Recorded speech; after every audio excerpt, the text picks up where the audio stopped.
সেই স্বৈরাচার হাসিনা পালানোর যে উদযাপন, যে উৎসবমুখর পরিবেশ, সেটা আজকে আমরা স্বচক্ষে দেখতে এসেছি।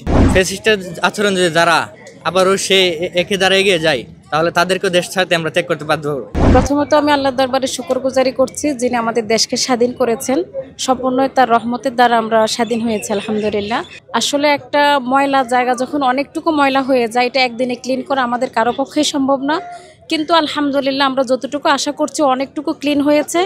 বাকিটুকু ইনশাআল্লাহ ভবিষ্যতে আমরা আশা করছি আমরা দেশের সাধারণ জনগণ, সরকার এবং রাজনৈতিক সবগুলো দল একসাথে মিলে বাকিটুকু ইনশাল্লাহ ক্লিন করতে পারবো। আমরা আল্লাহর কাছে সেটা সাহায্য চাইছি, সাথে জনগণকে এক হয়ে একসাথে কাজ করার জন্য আমরা অনুরোধ করছি।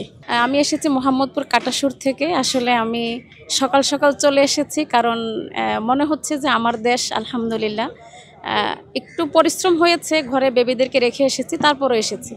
এটা হচ্ছে আসলে ভিতর থেকে একটা আগ্রহ, নিজের দেশ, স্বাধীন দেশের স্বাধীন অনুভূতি কল্পনাও করতে পারছি না। দেখতে দেখতে এই দিনটা, আমি গত বছর এই দিনে যখন এসেছি রাস্তায় হেঁটে এসেছি, আলহামদুলিল্লাহ আজকে রিক্সা দিয়ে এসেছি।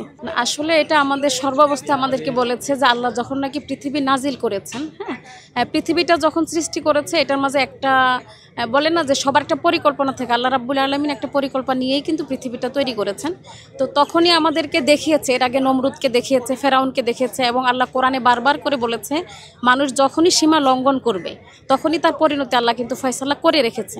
আল্লাহকে সরাসরি দোষ দেওয়া যাবে না যে আল্লাহ ধ্বংস করে দিয়েছে। আল্লাহ বলেছে তোমরা যদি এটা করো তাহলেই তোমরা এটার বাহিরে, এটার যে লাস্ট পরিণতি যেটা ফেরাউন, কাফের, নমরুদ, এরপরে আবু জাহেল এদের হয়েছে, ঠিক এমনই হবে। তাহলে বাংলাদেশের আমরা দেখেছি আমাদের আগের যে প্রধানমন্ত্রী ছিলেন, উনি অনেক ক্ষমতাধর একজন প্রধানমন্ত্রী ছিলেন, উনি অনেক বিচক্ষণ ছিলেন, কিন্তু যেহেতু উনি সীমা লঙ্ঘন করে ফেলেছেন, তার পরিণতি কিন্তু ওনাকে এমনভাবে দেশ থেকে বেরিয়ে যেতে হয়েছে যেটা আমরা কেউ কল্পনা করি না।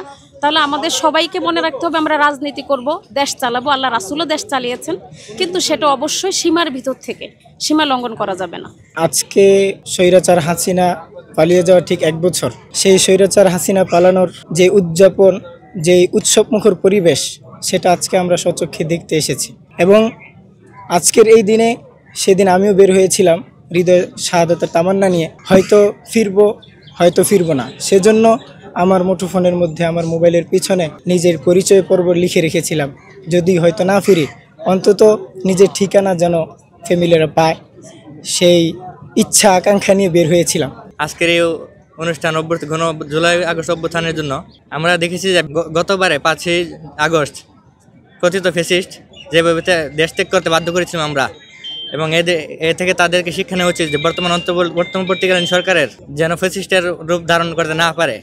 এজন্য আমরা ছাত্র জনতা সবসময় প্রস্তুত। ফ্যাসিস্টের আচরণ যদি যারা আবারও সে একে দ্বারা এগিয়ে যায়, তাহলে তাদেরকেও দেশ ছাড়তে আমরা ত্যাগ করতে বাধ্য হব।